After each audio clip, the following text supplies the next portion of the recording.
నమస్తే అండి, నేను డాక్టర్ కీర్తి స్వప్న హెల్త్ కేర్లో వర్క్ చేస్తున్నాను under doctor Savitha Devi and Swapna. Okay, ఇవాళ మనం చెప్పుకునే టాపిక్ అడినోమయోసిస్ అంటాము. అడినోమయోసిస్ అంటే యూట్రస్ యూజువల్గా సాఫ్ట్గా దూదిలాగా ఉంటుంది, అంత చిన్నగా ఉంటుంది యూట్రస్. ఓకే, సో అది యూట్రస్ సైజ్ పెరిగి గట్టిగా రాయిలాగా అయ్యేదాన్ని అడినోమయోసిస్ అంటాం. ఈ అడినోమయోసిస్ అన్న జబ్బులో హెవీగా ప్రొలాంగ్డ్గా బ్లీడింగ్ అయ్యే ఛాన్సెస్ ఉంటాయి.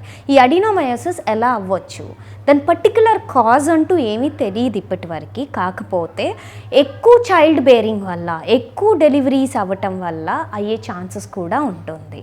ఎందుకంటే అక్కడ ఎలాస్టిసిటీ పోతుందన్నమాట. నెంబర్ 1.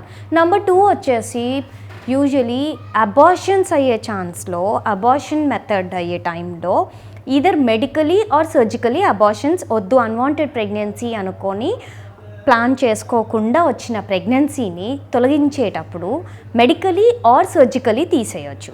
సర్జికలీ ఏదైతే తీస్తామో అంటే లోపల క్యూరేట్ చేస్తామో, ఆ క్యూరేట్ ఎక్కువ చేయటం వల్ల ఉన్న మెత్తగా ఉన్న వాల్స్ అన్నీ గట్టి అయిపోయి దాన్ని అడినోమయోసిస్ అంటాము. గట్టిగా రాయిలాగా అవుతుంది యూట్రస్. అప్పుడు యూట్రస్ది నార్మల్ ఫంక్షన్ కోల్పోతుంది అనమాట. నార్మల్ ఫంక్షన్ ఏంటంటే 2 to 5 days బ్లీడింగ్ అవుతుంది. యూజువలీ మెన్స్ట్రల్ సైకిల్లో ఒక లేడీకి, ఒక ఆడ మనిషి యూజువల్గా 3 to 5 days బ్లీడింగ్ అవుతుంది పీరియడ్స్ టైంలో. ఎండోమెట్రియం షెడ్ అయ్యేది బ్లీడింగ్ కింద మారుతుందన్నమాట. ఆ ఎండోమెట్రియం 3 to 5 days కాకుండా 15 to 20 days ప్రొలాంగ్గా షెడ్ అవుతూ ఉంటే దాన్ని అబ్నార్మల్ యూట్రైన్ బ్లీడింగ్ అంటాము.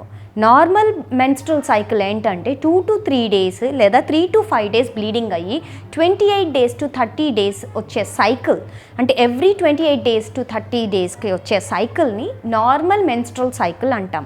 కానీ ఈ అడినోమయోసిస్ ఉన్న వాళ్ళకి బ్లీడింగ్ ఎప్పుడవుతుందో తెలియదు, ఎంత అవుతుందో తెలియదు, ఎన్ని రోజులు అవుతుందో తెలియదు. అంటే అది డిస్ఫంక్షన్ అవుతుందన్నమాట యూట్రస్. అబ్నార్మల్ యూట్రైన్ బ్లీడింగ్ అంటారు. ఆ అబ్నార్మల్ యూట్రైన్ బ్లీడింగ్ ఈ అడినోమయోసిస్ వల్ల అయ్యే ఛాన్సెస్ ఉంటుంది. అడినోమయోసిస్లో డిస్మెనోరియా కూడా అవుతుంది. డిస్మెనోరియా అంటే పెయిన్, యూట్రైన్ బ్లీడింగ్ అయ్యేటప్పుడు, పీరియడ్స్ అప్పుడు పెయిన్ అవ్వటం. పెయిన్ మీకు 3 to 5 days ప్రయరే రావచ్చు పీరియడ్స్కి, లేదా పీరియడ్స్ అయ్యేటప్పుడు కూడా ఫస్ట్ డే, సెకండ్ డే లేదా పీరియడ్స్ అయిపోయేదాకా కూడా బ్లీడింగ్ అవుతుంది. అంటే యూట్రస్ ఏదైతే కాంట్రాక్ట్ అయ్యే టైంలో ఆ హార్డ్ మజిల్స్ అనేటివి పెయిన్ ప్రొడ్యూస్ చేస్తుందన్నమాట. ఇది యూజువలీ చైల్డ్ బేరింగ్ ఎక్కువ అయ్యే కొద్దీ దీని సిమ్టమ్స్ ఎక్కువ అవుతూ ఉంటాయన్నమాట. సో ఈ అడినోమయోసిస్ని ఎలా రూల్ అవుట్ చేసుకోవచ్చు? ఇది సిమ్టమ్స్ ఏవైతే ఉన్నాయో మనకి హెవీ బ్లీడింగ్ అవ్వటం, అడినోమయోసిస్ వల్లనే హెవీ బ్లీడింగ్ అవ్వదు, అదొక వన్ ఆఫ్ ద కాజ్ అన్నమాట అడినోమయోసిస్లో. సో ఇది ఎలా రూల్ అవుట్ చేసుకోవచ్చు? నెంబర్ 1, స్కాన్లో అవ్వచ్చు. స్కాన్ నార్మల్ యూట్రైన్ స్కాన్ చేయొచ్చు, లేదా 3D USG కూడా చేయొచ్చు అనమాట. దాంట్లో ఈజీగా తెలిసిపోతుంది అడినోమయోసిస్ అనేది. ఈ అడినోమయోసిస్ని స్కాన్ ద్వారా మనకి తెలియగానే దాని ట్రీట్మెంట్ ఏం చేయొచ్చు? హార్మోనల్ థెరపీ ఒకటి ఉంటుంది. ఆ హార్మోనల్ థెరపీ కన్జర్వేటివ్ మెథడ్ అంటాం, అంటే ఓరల్ పిల్స్ ద్వారా చేయొచ్చు.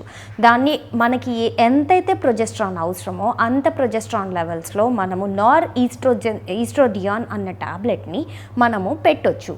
అది ఎన్ని డేస్ వాడవచ్చు, ఎలా సైక్లికల్గా వాడవచ్చు అనేది మనము పేషెంట్కి ఎక్స్ప్లెయిన్ చేయొచ్చు.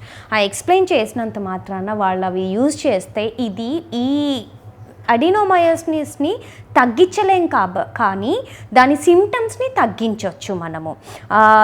అబ్నార్మల్ యూట్రైన్ బ్లీడింగ్ ఏదైతే ఉందో ఆ హెవీ బ్లీడింగ్, ప్రొలాంగ్డ్ బ్లీడింగ్ని తగ్గించవచ్చు, నంబర్ ఆఫ్ డేస్ తగ్గించవచ్చు, క్వాంటిటీ హెవీగా అయ్యే క్వాంటిటీని తగ్గించవచ్చు. నెంబర్ 1. నెంబర్ 2 వచ్చేసి పెయిన్ రాకుండా ఉండడానికి మనం పెయిన్ కిల్లర్స్ పెడతాము ఫస్ట్ సైకిల్లో. సెకండ్ సైకిల్లో ఈ contraceptive pills, oral contraceptive pills వల్ల కూడా మనం తగ్గించవచ్చు. సో ఇంతే కాకుండా సర్జికల్ వచ్చేసి హిస్టెక్టమీ అన్నమాట. అంటే యూట్రస్ని మొత్తానికి తొలగించవచ్చు. అది తీసేయటం వల్ల ఓవరీస్ని అట్టే పెట్టి ఓన్లీ యూట్రస్నే తీసేయచ్చు. ఆ యూట్రస్ని తీసేయటం వల్ల బ్లీడింగ్ అనేది ఉండదు, పెయిన్ అనేది ఉండదు. ఈ అడినోమయోసిస్ అనేది బయటికి వెళ్ళిపోతుంది. పర్మనెంట్ మెథడ్ ఇది. ఇంకొకటి, మనకి సర్జరీ వద్దు, అనవసరంగా ఎందుకు సర్జరీ వరకు, ఇది సర్జరీ అనేది ఏజ్ కొద్దీ మనం చేయొచ్చు. బియాండ్ 45 ఇయర్స్ నుంచి 60 ఇయర్స్ వాళ్ళకి ఈ అడినోమయోసిస్ ఉందనుకోండి, సర్జరీ చేయొచ్చు.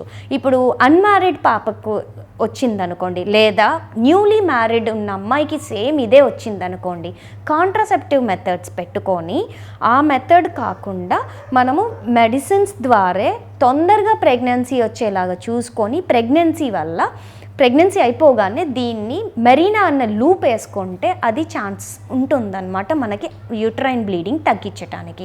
ఈ అడినోమయోసిస్ వల్ల కూడా అబార్షన్స్ అయ్యే ఛాన్సెస్ కూడా ఉంటుంది, ఎందుకంటే యూట్రస్ సరిగ్గా హోల్డ్ చేయకపోవటం వల్ల. అదొకటి. నెంబర్ 1, ఈ యూట్రస్ ఏదైతే ఇంప్లాంటేషన్ అవుతుందో ప్రెగ్నెన్సీ, అది కాకుండా ఆపేస్తుంది కూడా ఈ అడినోమయోసిస్. దానివల్ల ఇన్ఫర్టిలిటీ వచ్చే ఛాన్సెస్ కూడా ఉంటుంది. సో మనం ఏదైతే ఓరల్గా తీసుకుంటున్నామో, ఓరల్ పిల్స్ మనకి అప్ టు ఫ్యూ ఇయర్స్ వరకు యూజ్ చేసే ఛాన్స్ ఉంటుంది. టాప్ టు బాటమ్ సర్క్యులేట్ అవుతుందన్నమాట oral pills. From pituitary gland నుంచి హార్ట్స్, లంగ్స్, కిడ్నీస్ అన్నిటికీ ఇన్వాల్వ్ అవుతుంది ఈ మెడికేషన్ అనేది, అన్నిటికీ డిస్ట్రిబ్యూట్ అవుతుంది. ఈ లూప్ అనేది, మెరీనా అనే లూప్, మనం ఏదైతే ఓరల్ త్రూ తీసుకుంటున్నామో ఆ కాయిల్, ఇది మళ్ళీ ఇంట్రా యూట్రైన్ డివైస్ ఏదైతే కాపర్టీ అంటామో ఆ కాపర్టీ లాగే ఈ లూప్ ఉంటుంది. ఆ లూప్లో మెడికేటెడ్ ఉంటుందన్నమాట. ఈ మెడిసిన్ ఎంత అవసరమో రోజుకి అంత మట్టుకే రిలీజ్ చేస్తుంది ఆ మెరీనా అనే కాయిల్. ఈ మెరీనా వల్ల మనము యూట్రస్ని తొలగించకుండా ఆపొచ్చు అన్నమాట. ఇది 35 ఇయర్స్ నుంచి 30 ఇయర్స్ నుంచి మీకు 50 ఇయర్స్ మెనోపాజ్ వచ్చేంత వరకు కూడా ఈ లూప్ పెట్టుకోవచ్చు. ఒక్క లూప్ 5 to 7 ఇయర్స్ పెట్టుకునే ఛాన్సెస్ కూడా ఉంటుంది. కాకపోతే ఇయర్లీ ఫాలోఅప్లో ఉండాలన్నమాట మనము. సో ఈ అడినోమయోసిస్ని ఓరల్గా లేదా కన్జర్వేటివ్ మెథడ్ అంటే మెరీనా వల్ల లేదా హిస్టెక్టమీ వల్ల తొలగించే ఛాన్స్ ఉంటుందన్నమాట. ఓకే, సో మీరు ఇది కనుక ఇంకా ఇన్ డీటెయిల్ తెలుసుకోవాలని అనుకుంటే క్లినిక్కి రావచ్చు, స్వప్న హెల్త్ కేర్కి. అక్కడ ఇన్ డీటెయిల్ కూర్చొని మాట్లాడవచ్చు. If you are going through this situation, ఈ పెయిన్ఫుల్ ప్రాసెస్లో వెళ్తే కనుక మీరు స్వప్న హెల్త్ కేర్కి రండి, కూర్చొని అన్నీ డిస్కస్ చేయొచ్చు. ఓకే, థ్యాంక్ యూ అండి.